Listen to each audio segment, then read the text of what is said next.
Բարի օր, Հանրային ռադիոյի եթերում առանց տողատակի հաղորդաշարի հերթական թողարկումն է, ես Լևոն Սարդարյանն եմ, խոսել եւ խոսելու ենք խնդիրների մասին, որոնք ուզում են կամ պետք է ուզեն հասարակության։ Այսօր իմ զրուցակիցն է Օրբելի վերլուծական կենտրոնի փորձագետ, ազգագրագետ Պարտակ Խաչատրյանը, բարև ձեզ։ Բարև ձեզ։ Պարոն Խաչատրյան, թե Բաքուն, հետո թե Երևանը հայտարարեցին, որ խաղաղության համաձայնագրի շուրջ եկել են համաձայնության, այսինքն այն երկու կետը, որ խանգարում էին համաձայնության հասնել, դրան շուրջել է կայացվել համաձայնությունը, ընդ որում բավական անսպասելի էր, ենթադրում եմ, Բաքվի համար, որ Երևանը հանկարծ համաձայնություն տվեց, դրանից հետո իրավիճակը փոխվեց, այսինքն Ադրբեջանը հիմա տպավորություն է, որ ամեն ինչ անում է, որպեսզի այդ համաձայնագիրը չստորագրվի, որովհետև առաջիկա շնորհ նախապայմաններ վերջին երևի 10 օրվա ընթացքում ակտիվացել է դեզինֆորմացիան կապված սահմանային լարվածության հետ ադրբեջանական կողմից, հայտարարում է, որ հայկական կողմը կրակ է բացել, հայկական կողմը պարբերաբար ասում է, որ նման բան չի եղել։ Ըստ ձեզ ինչու է Ադրբեջանը ընտրել այդ մարտավարությունը։ Իրականում իմ կարծիքով Ադրբեջանի տվյալ վարքագիծը ամենևին էլ չպետք է այսպես ֆրագմենտար կերպով դիտարկենք, խնդիրը առավել լավ հասկանալ համար մի փոքր պետք է հայացք ավելի հեռվից գցենք։ Ադրբեջանը մի քանի խնդիրներ ունի, որոնք ինչպես հեռահար, այնպես էլ միջնաժամկետ նպատակներ ունեն։ Նախ այստեղ կարևոր խնդիրը իհարկե մեր քաղաքագիտական համայնքում արդեն հիմնական թեզերից շրջանառվող թեզերից մեկը այն է, որ Ադրբեջանը պարզապես ժամանակ է ձգում հերթական երկու տարբերակ կա, հերթական ագրեսիան կամ հերթական ագրեսիան իրականացնելու համար կամ ինչ որ զիջումների հասնելու, կամ հերթական զիջումների կորզելու համար, կամ հերթական ագրեսիա նախապատրաստելու համար, իսկ իրականում խնդիրը կարելի է մի փոքր ավելի խոր դիտարկել։ Իլհամ Ալիևը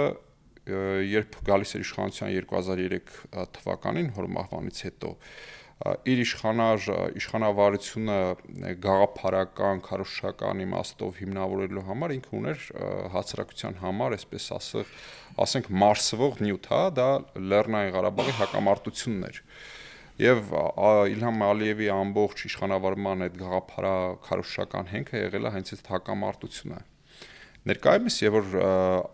Ադրբեջանը արդեն քարոզչական դաշտում առաջատանում այն խնդիրը, որ Լեռնային Ղարաբաղի հակամարտությունը այլևս գոյություն չունի, արդեն ըստ ադրբեջանական պետական ավանդույթի Ադրբեջանի հաջորդ ղեկավար հավակնում են դառնալ Իլհամ Ալիևի որդին։ Այս դեպքում չնայած Ադրբեջանի ներքաղաքական դաշտը, այսպես ասած, այրված հողի քաղաքականությունը հիշեցնում, որ հնարավոր բոլոր իրական ընդդիմադիրներին կամ վտարի անդային դարձրել, որոնք փախել են Ադրբեջանից կամ գտնվում են բանտերում, բայց այդուհանդերձ հասարակությունը ինչ-որ մի ձև ընդդիմություն կարող է ցույց տալ, դիմադրություն կարող է ցույց տալ նման սցենարին, հորից որդու նորից հերթական իշխանության փոխանցումը, եւ այս հարցում կարող ենք ասել, որ Ադրբեջան time out-ը այսպիսի հեռահար շերտել ունի իր մեջ պարունակած, այսինքն հասկանալ եւ այսպես ասած ստեղծել, զարգացնել, կարծրացնել այն հիմնական անկյունակարային գաղափարաքարոզչական հարթական թեման, որը արդարացնելու է Իլհամ Ալիևից իր որդուն իշխանությունը փոխանցելը։ Այսինքն, եթե հիմա, ասենք վաղը, համաձայնագիրը ստորագրվում է,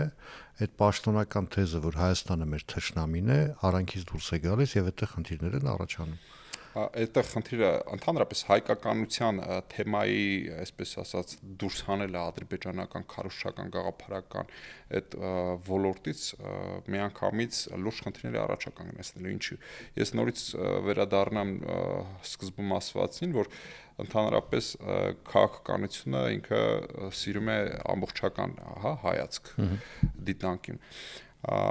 Իլհամ Ալիևի խոսույթի, եթե մենք նայում ենք իր իշխանության գալուց միջև ներկայումս նույն Հեյդար Ալիևի խոսույթը, այստեղ իրականում խոսույթի տարբերությունները զուտ ձևային են, ձևաոճային փոփոխություններ կարելի է նկատել։ Իրականում բովանդակությունը ամփոփող ա եղել լրիվ խորհրդային շրջանից, այսինքն Ադրբեջանի բոլոր ղեկավարները ծառայել են մեկ ընդհանուր նպատակի, որը հատկապես 30-40-ական թվականներից սկսվեց, դա ադրբեջանական ազգի կառուցման կամ ազգակերտման նպատակներ։ 30-ական թվականներին, գիտենք, 20-ականների վերջերին հատկապես Խորհրդային Միությունում զարգանում էր մի քաղաքականություն, կիրառվում էր մի քաղաքականություն, որը կոչվում էր կոլոնիզացիայի քաղաքականություն կամ բնիկացման քաղաքականություն, երբ որ առանձին հանրապետություններում ազգայինի վրա շեշտադրվում էր ազգային լեզու, ազգային տարածք, ազգային պատմություն, ազգային մշակույթ։ Այս պարագայում Հարավային Կովկասի երկրներից Հայաստանը ու Վրաստանը ունեին արդեն կայացած դարերի պատմություն ունեցող այս բոլոր համալիրները, ազգային ինքնություն, հիշողություն, հա, ել չեմ խոսում մնացած բաղադրիչների մասին։ Այս պարագայում խորհրդային ղեկավարությունը դիտարկում էր, որ Ադրբեջանը ինչ-որ մի ձև, հա, պետքա տեղավորվի կամ ավելի խոսակցական լեզվով ասած, պետքա ինչ-որ ձև նայվի այս երկու ժողովուրդների կողքին, հետեւաբար նպատակ էր դրված ստեղծել ադրբեջանական ազգ։ Եվ կոլոնիզացիա քաղաքականության տրամաբանությունը կայանում էր դրանում, որ հստակ ժողովուրդները դասակարգվում էին։ Մի պարագայում մի շկալայի տակ գնում էր զարգացած կամ այսպես ասած արևմտյան հանրապետությունների կամ ժողովուրդները, մյուս դեպքում հետամնաց մահմեդական ժողովուրդները։ Հարավային Կովկասի օրինակով Հայաստանը ու Վրաստանը դասակարգվում էին որպես արևմտյան, հա, ուղղության ժողովուրդներ, կարծես թե եթե ցարական ժամանակաշրջանում լիներ, դա այսպես կարելի էր մեծ գովեստ համարել, իսկ Խորհրդային Միության պարագայում հատկապես 20-ականների վերջին 30-ական թվականների սկզբին դա ավելի վատ բնորոշում էր։ Եվ Ադրբեջանը այսպես որպես առավել շատ օգնության կարիք ունեցող եւ հատկապես կոլոնիզացիայի քաղաքականության կարիք ունեցող հանրապետություն օգտվում էր այդ իրավիճակից եւ այդ շրջանից սկսած արդեն հստակ դրվեց ադրբեջանական ազգի կառուցման այդ հիմքերը։ Հետևաբար արդեն այդ ժամանակաշրջանից սկսած հատկապես 50-60-ական թվականներից էլ Ադրբեջանի ղեկավարների խոսույթը, գործողությունները, ընդհանուր քաղաքականությունը գնում են միայն հիմնականում այս նպատակի հունով։ Եվ Հեյդար Ալիևի եւ նաեւ Իլհամ Ալիևի ամբողջ եւ քաղաքականությունը եւ քարոզությունը եւ խոսույթը արդեն շեշտեցինք ձևավորական մի քանի այսպես թեթև շեղումներից զատ բովանդակությամբ նույնն են։ Այսինքն մենք խոսում ենք այն մասին, որ մոտավորապես 100 տարի, գրեթե 100 տարի, հա, պլյուս մինուս 5 տարի, ադրբեջանական խոսույթը չի փոխվել։ Այսինքն իրենք գնում են այս գծով, իրենք այդ գծից անշեղ են այդ գծում, մենք ինչ ենք անում 100 տարի։ Տեսեք, Ադրբեջանը ունի Տեսեք, ես ինչի եմ ասում, ես հիմա այստեղ նոր պատերազմի կոչեր բնականաբար չեմ հնչեցնում, բայց մենք կորցրեցինք Դաշտային Ղարաբաղը, մենք կորցրեցինք Նախիջևանը, մենք կորցրեցինք Լեռնային Ղարաբաղը։ Ուզում եմ ասեմ, այդ 100 տարվա ընթացքում իրենք անընդհատ ինչ-որ բաներ վերցրել են, մենք անընդհատ ինչ-որ բաներ կորցրել ենք, ճիշտ է թե ոչ։ Բայց մենք ունենք 5000 տարվա պատմություն։ Տեսեք, խնդիրը կայանում է հետևյալում, որ Ադրբեջանը արդեն ասեցինք, ունի հստակ նպատակադրված քաղաքականություն։ Դա ազգակերտման կամ այդ ազգաշինարարության գործընթացն է, որին ծառայում է իրենց ամբողջ քաղաքականությունը։ Նույն ձեր նշած տարածքային կորուստները, որ մենք ունեցել ենք, դա իրենց քաղաքականության բաղադրիչներից մեկն է, որոնք իրենք հանշեղորեն կատարում են։ Մեր դեպքում խնդիրը մի քանի անգամ արդեն այդ մասին բարձրաձայնվել է, տարբերությունը կայանում է նրանում, որ հայկական կողմը հատկապես անկախությունից ի վեր այս ռոպեական լուծումների է գնացել։ Իսկ պարզ է, որ եթե այս ռոպեական լուծումները ու հատուկ նպատակադրված քաղաքականությունը դնում ես իրար կողքի, առաջինը միշտ տուժում է։ Մենք չենք ունեցել հստակ նպատակադրված, հա, նպատակ քաղաքականություն, կամ եթե ունեցել ենք, օրինակ 90-ականներից ի վեր տարվում էր այն գաղափարը, որ ամեն ինչ պետք է ծառայեցվի Լեռնային Ղարաբաղի հակամարտությունը լուծելուն, իրոք այդ պետության ահագին ռեսուրսներ նաև այդ ուղղությամբ էին տարվում։ Այդուհանդերձ քաղաքականության բազմաշերտությունը ապահովված չէր։ Ինչ եմ ուզում ասել, այսինքն եթե շատ դեպքեր միջև մալ նույնիսկ քարոզչական թեզերով դա շրջանառում են, չէ՞, Հայաստան Հանրապետության գոյության իմաստը Լեռնային Ղարաբաղով էր պայմանավորվում։ Միջև մալ այդ քարոզչական թեզերը կան։ Հենց ես կարծում եմ, որ բացթողումներից մեկը դա էր։ եւ որ դու հրճակում ես մեկ այսպես ասած նպատակ ու հարցը թե դա ինչքանով է նպատակ, մյուս ոլորտները դու կամ մյուս տարբերակներ հնարավոր այլընտրանքային տարբերակները բացից թողում հնարավոր փլուզման դեպքում ինչպես տեղի ունեցավ 2020-23 թվականի Լեռնային Ղարաբաղի հետ կանգնում ես լուրջ խնդիրների առաջ, որովհետև հիմա ըստ էության կարծես թե տեղի ունենում անցյալի վերագնահատում, վերարժևորում, այս փլվել է այն համակարգը, որը կառուցվել է սկսած 1991 թվականից, 91-94 թվականից։ Օրինակ դուք որպես ազգագրագետ տեսեք, ասացիք, որ մենք փորձում ենք վերագնահատել կամ վերարժևորել անցյալը։ Դուք որպես ազգագրագետ, ըստ ձեզ, ինչ կետից այդ վերարժևորումը պետք է սկսել։ Ինքը մի քիչ բարդ հարց է, ես հասկանում եմ, շատ ծավալուն հարց է, բայց ինչ որ մի տեղից պետք է սկսել, հա։ Մենք ինչ ենք ուզում, որտեղից ենք գալիս եւ ուր ենք գնալու, հա, անանց որ պատմությունը այսպես չընդհատվող բան է, հա, այդ դիագոնալը, որը մեր հետ գնում է։ Այ ինչ որ կետից մենք պետք է սկսենք ներկայից, ապա անցյալից, թե պիտի ուղակի հաշվի առնելով ինչ եղել է, ինչ կա, սկսենք հաշվարկել ռազմավարություն մշակենք։ Ասենք 50 տարվա օրինակ։ Այդ հարցը ինձ համար մի փոքր վերապահումներվելի է, որովհետև օրինակ ես էլ կարող եմ հակադարձ հարց հնչեցնել, իսկ երբ որ ասում ենք վերարժևորել, մենք վերարժևորենք ովքեր են այդ մենքը կամ այդ վերարժևորումը ումը վերապահված, ով պետքա դրա դերակատար դառնա։ Ես այդ հարցի պատասխանը ինքս չունեմ, տվել եմ այդ պատասխանը չեմ ստացել։ Արդյոք ժողովուրդը, արդյոք ինտելեկտուալները, ես մտավորականություն բառը հատուկ չեմ օգտագործում, ինտելեկտուալները արդյոք պետական այրերը կամ արդյոք այդ վերարժևորումը երբ վերարժևորման փորձեր ինքնանպատակ են թե չէ։ Իրականում սովորաբար մարդաբանության մեջ ընկալում կա, մի քանի մոտեցում կա ազգակերտման կամ հա որևէ ազգի շինարարության կամ ազգի ձևավորման մի քանի տեսություններ գոյություն ունեն, մեկը պրիմորդիալիզմն է, որը նշում է, որ ազգը հավերժական է, իրար հետ արյունակցական, հա, ընդհանուր հիշողություն, պատմական տարածք, սրա շնորհիվ ձևավորում։ Մյուս տեսությունը դա կոնստրուկտիվիզմն է,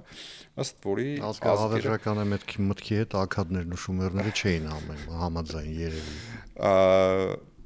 Հա, իսկ կոնստրուկտիվիզմը դա կոնստրուկտ բառից է, իմաստը այն է, որ ազգերը հավերժական չեն, ազգերը ստեղծվում են, այսպես ասած։ Ըստ այդ տրամաբանության ազգերի ստեղծումը տեղի ունենում հեգեմոն մեկ իշխող գաղափարի շուրջ հասարակության համախմբում, իսկ այդ համախմբում զբաղվում են ինտելեկտուալները կամ այսպես ասած էլիտաները, իհարկե էլիտաները ավելի լայն սպեկտրով եթե դիտարկենք, դրա մեջ մտնում են գրողներ, երաժիշտներ, փիլիսոփաներ եւ այլն, օրինակ եթե դիտարկենք գերմանական ազգի ձևավորումը, բարձր որ 19-րդ դարի դասական գերմանական փիլիսոփայության ներկայացուցիչներն էին, հա, որ լուրջ ազդեցություն ունեցան դրանց հետո Վագներ եւ այլն։ Սա լավագույն օրինակ է ծառայում կոնստրուկտիվիստների համար, ինչպես պետքա դա տեղի ունենա։ Օրինակները էլի բազմաթիվ են։ Եթե մեզ մեր դեպքին անդրադառնանք, երևի թե հավանականը հենց նման, այսպես բնականորեն ոչ թե ինչ-որ հատուկ արհեստականորեն նպատակադրված, այլ բնականորեն ձևավորված պատմաքաղաքական այդ միջավայրի ձևավորման շնորհիվ առաջ եկած ինտելեկտուալների այդ շերտը, եթե կոնստրուկտիվիզմի պրինցիպներով առաջնորդվենք, ինքն է ունակ հա այդ փոփոխություն, վերարժևորում, վերահայեցումը ապահովել։ Ամեն դեպքում, բայց մենք ունենք մի փոքր ավելի կարճաժամկետ վերագնահատման արժեք, դա նաև պետության հիմքերի ստեղծումներ, հա, դա պետության ստեղծումներ ու դրա հիմքերը, դրա տակ դրվող գաղափարախոսությունը ինչպես տեղի ունեցավ։ Այստեղ անընդհատ վեճը գնում է, այսինքն մենք որ պետության մասն ենք խոսում, այն պետության մասին, ազգային պետության նկատի ունեմ, որի հիմնադիր Արտաշես առաջինն է, մենք խոսում ենք 18 թվականի Հայաստանի Հանրապետության մասին, թե մենք խոսում ենք 91 թվականի երրորդ հանրապետության մասին։ Այդ ձեր բոլոր թվարկածները, այսպես եթե փորձենք տեղավորել, հայկական պետականությունների պատմությունն է, հա, այդտեղ պետության կառուցվածքի ձևի խնդիրն է, հա, իշխանության ձևի եւ այլն, դրանք այդ պետականության տարբեր դրսևորումներն են։ Իրականում ես ինչի հատկապես հենց ուշադրություն հրավիրեցի, որովհետեւ մի փոքր ուշադիր ընթերցողը դիտող կողքից, եթե որ տեսնում են 88-ից սկսած այդ ամբողջ քաղաքական անցուդարձերը դրա տակ տրվող եւ քարոզչական եւ գաղափարական թեզերը, հա, բավական լուրջ հակասություններ է նկատում։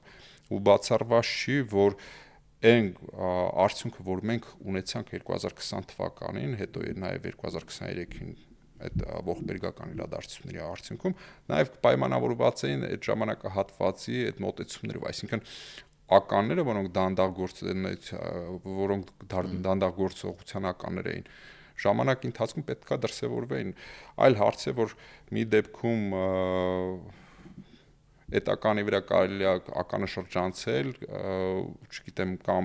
փորձել ավելի զգուշորեն քայլել այդ ականապատ դաշտում, բայց որ ինչ որ մի պարագայում դա պայթելու է միանշանակ է։ Այսինքն այդ ի վերջո այդ մի ուղակի փոքր դրվագ, հա, օրինակ բերեմ 1989 թվականի դեկտեմբերի 1-ին հռչակվում է Հայաստանի եւ Լեռնային Ղարաբաղի, հա, վերամիավորման հայտարարությունը վերամիավորման մասին։ Հետո 1991 թվականին Լեռնային Ղարաբաղի Հանրապետությունը հռչակվում։ Սորաբար որում ավելի շուտ, քան Հայաստանի Հանրապետությունը։ Սա հակասության մեջ է սեպտեմբերի 20։ Այո, ճիշտ է։ Այս դեպքում հակասություն է նկատվում։ Ումից անկախած։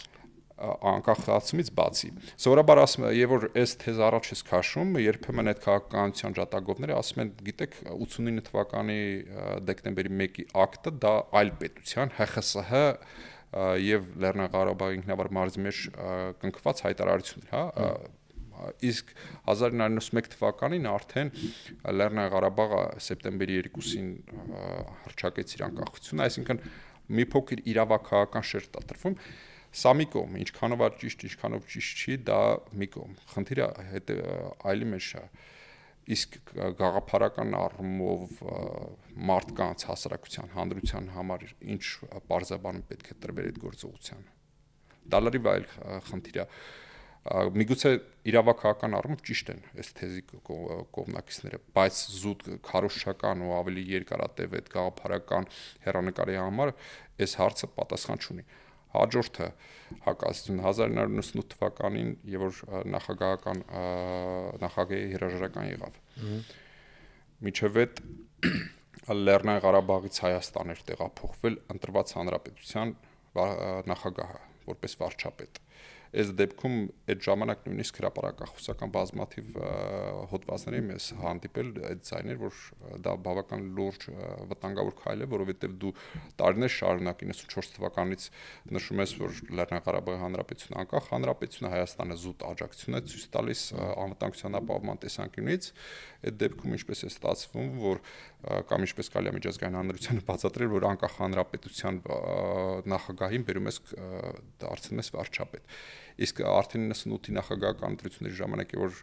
սահմանադրական դատարան դիմել-չդիմելու հարցները արդեն առաջ եկել, հիմնավորեցին տեխնացուներից մեկի առաջադրվելու թույլատրելիությունը, որ առաջ եկավ 10 տարի արդյոք ապրել Հայաստանում, թե չէ, հիմնավորեցին նրանով, որ Լեռնային Ղարաբաղը Հայաստան է, հետևաբար ինքը 10 տարի ապրել է Հայաստանում, ու հետևաբար կարելի է առաջադրել տեխնացու ու հիմնական հղում 1989 թվական դեկտեմբերի 1-ի 89 թվական դեկտեմբերի 1-ի հայտարարությունն էր։ Այս փոքր օրինակներով կարելի է հասկանալ, թե եւ որ ես քիչ առաջ նշեցի պետության հիմքերը թեկուզ գաղափարական քարոզչական առումով ինչպես են դրվել ու ինչպես դարձան դանդաղ գործունեության ական, որը բերեց այն արդյունքին, որ մենք ունենք։ Սրանք փոքր դետալներ են իհարկե, բայց կազմում են ընդհանուր մեծ խճանկար են կազմում այս փոքր դետալները։ Հենց սրանց այս հարցերին անկեղծ մոտենալը, անկեղծ քննարկել ու դրան պատասխաններն են, որ մենք կունենանք այն արդյունքը, որ շարունակաբար ասում են պատմությունից դասեր քաղել է պետք։ Հենց այս հարցերի պատասխանները անկեղծորեն տալը, անկեղծանալը ու դրանց վերարժևորումը արդեն կդառնա այն պատմության դասը, որ մենք քաղել ենք։ Լավ, այդ դեպքում էլի առաջանում է Չեռնիշևսկիական ինչ անել հարցը, հա, որովհետև անկասկած է, որ Հայաստան շարունակելու է մնալ թուրք-ադրբեջանական ճնշման ներքո, ես քաղաքական ճնշման մասին չեմ խոսում, էթնիկ ճնշման ներքո, այն ինչի մասին, որ մենք քիչ առաջ խոսում էինք։ Այնտեղ իրենք ունեն որոշակի ռազմավարություն, մենք այդ ռազմավարությունը կամ չունենք, կամ դեռ մշակում ենք, որովհետև խոսվում էր, որ կա ռազմավարություն, հետո խոսվեց, որ պետք է նոր ռազմավարություն, նոր իրողությունների հիման վրա, ինչ ենք անելու։ Ամենադժվար հարցն է, որ համոզված եմ ձեր շատ զրուցակիցներ եւս Ես շատերին եմ այդ հարցը տալիս նրա համար, որ ասենք մեր ռադիո լսողները կամ հետևորդները, որոնք սոցիալական ցանցերով կամ YouTube-ով մեզ հետևում են, իրենք կարողանան համադրել իրենց համար։ Այսինքն ծաղկակաղան են, մի օր երևի ես էլ կանեմ այդ ծաղկակաղը, բայց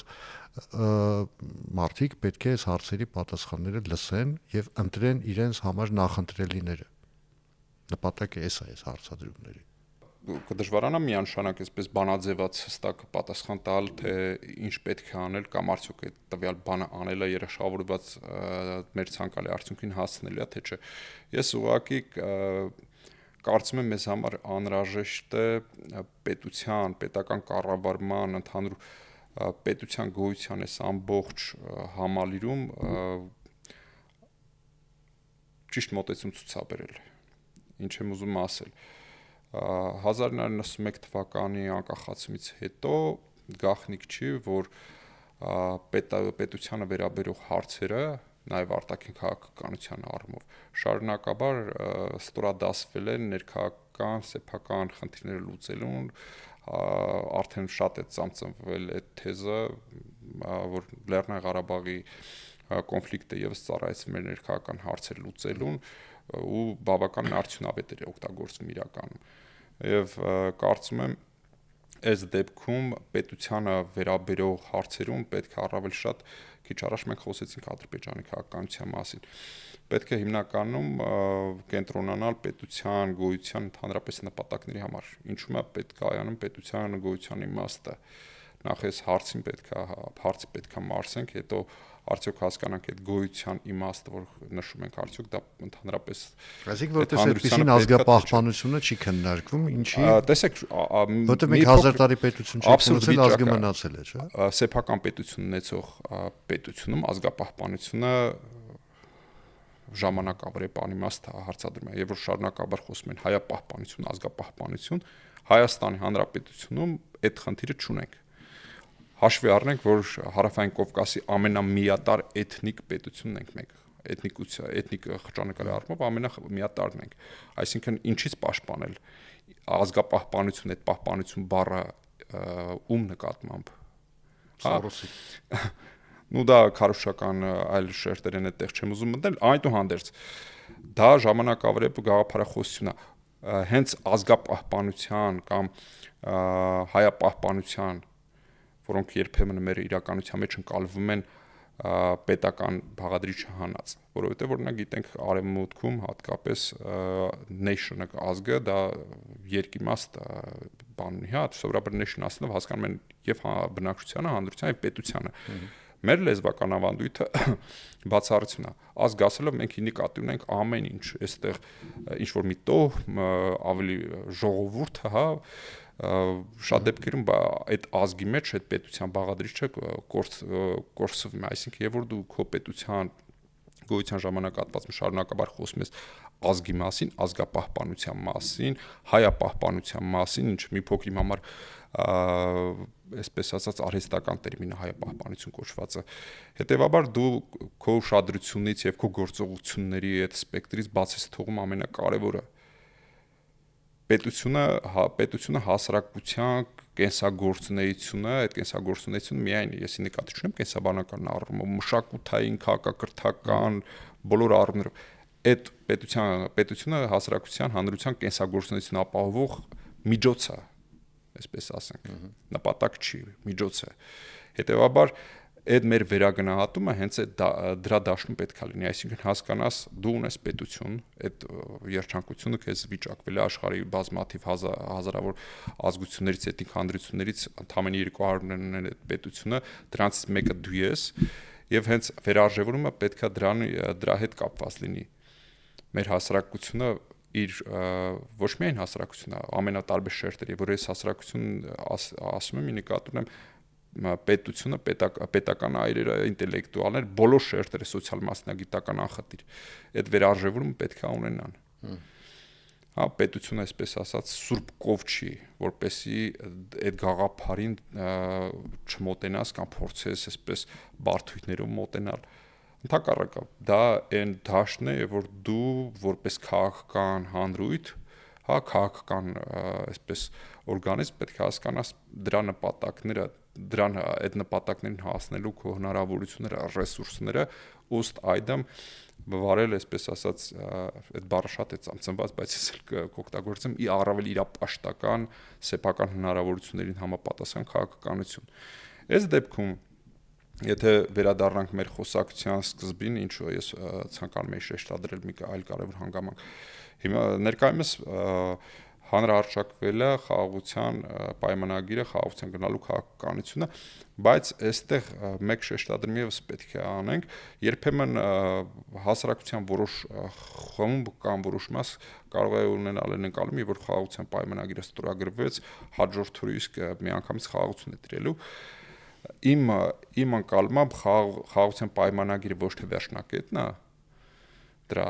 այդ քաղաքականության, այլ դրա միայն առաջին քայլը, սկիզբն է չասեմ, նախասկիզբը, որովհետև թեկուզ 1 տարի, 2 տարի բանակցելով ու թղթի վրա այդ կետերը համաձայնեցնելով ու դրա ստորագրումից հետո խաղաղություն չի տրելու։ Իրական խաղաղությունը պետք է առավել այն հանրային մակարդակով, երկու ժողովուրդների մակարդակով այդ գաղափարին պետք է գան։ Բայց ինչպես եթե ժողովուրդներից մեկին ակնհայտորեն չեն պատրաստում խաղաղության, մյուսն էլ խաղաղություն ուզում է, բայց անկեղծ ասած այնքան էլ պատրաստ չի։ Ես մի փոքր թերահավատ եմ, ճիշտ եք ասում, որովհետև եթե նայում ենք, տեսեք, մենք խոսեցինք ազգակերպման մասին, ու այդ հակահայկականությունը անկյունաքարային նշանակություն ունի, արտաքին թշնամու կերպար պետք է ստեղծես, այդ արտաքին թշնամու կերպարով հասարակությունը վախեցնելը դու շարունակաբար իրեն այսպես գոնե արտաքին վտանգի հանդեպ կոնսոլիդացված պահես։ Այս դեպքում Ադրբեջանի դեպքում արտաքին թշնամու կերպարը երբեմն փոփոխվում էր ժամանակի ընթացքում, բայց հատկապես խորհրդային ժամանակաշրջանի կեսերից գոնե հայկականության նկատմամբ այդ արտաքին թշնամու կալումը ամուր նստած է այդ Ադրբեջանի քաղաքականության մեջ։ Եվ այս պարագայում, երբ որ մենք խոսում ենք խաղաղության մասին, իրական խաղաղություն հասնելու մասին, այստեղ մեկ այլ հարց բաց է մնում։ Ադրբեջանը ինչպես պետք է գնա դրան։ Եթե ինքը գնում է իրական խաղաղության, իսկ այս դեպքում իրական խաղաղությունը կառուցվել է բավականին երկար հասարակությունների հաշտեցման, հա, իրար նկատմամբ բարդույթների ջարդմամբ, եւ այս պարագայում արդեն ադրբեջանական պետական, հա, այդ էլիտան, մի փոքր ավելի լայն իմաստով էլիտան, ոչ միայն ներկայիս, արդեն խնդրի առաջ է կանգնում, որտեվ խաղաղության գնալը սպառնալիք է հակահայկականության ադրբեջանական հակահայկականությունը ադրբեջանական ազգակերպման ազգաշինարարության մեջ անկյունաքարային հիմնակարային տեղ ազբաղեցնում։ Եթե դու խաղաղության գործընթացի գնալով վտանգում ես այդ հակահայկականությունը,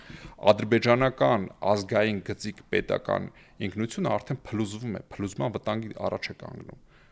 Այսինքն այստեղ բավական լուրջ հակասություններ կան, որ պետք է հաշվի առնել նաև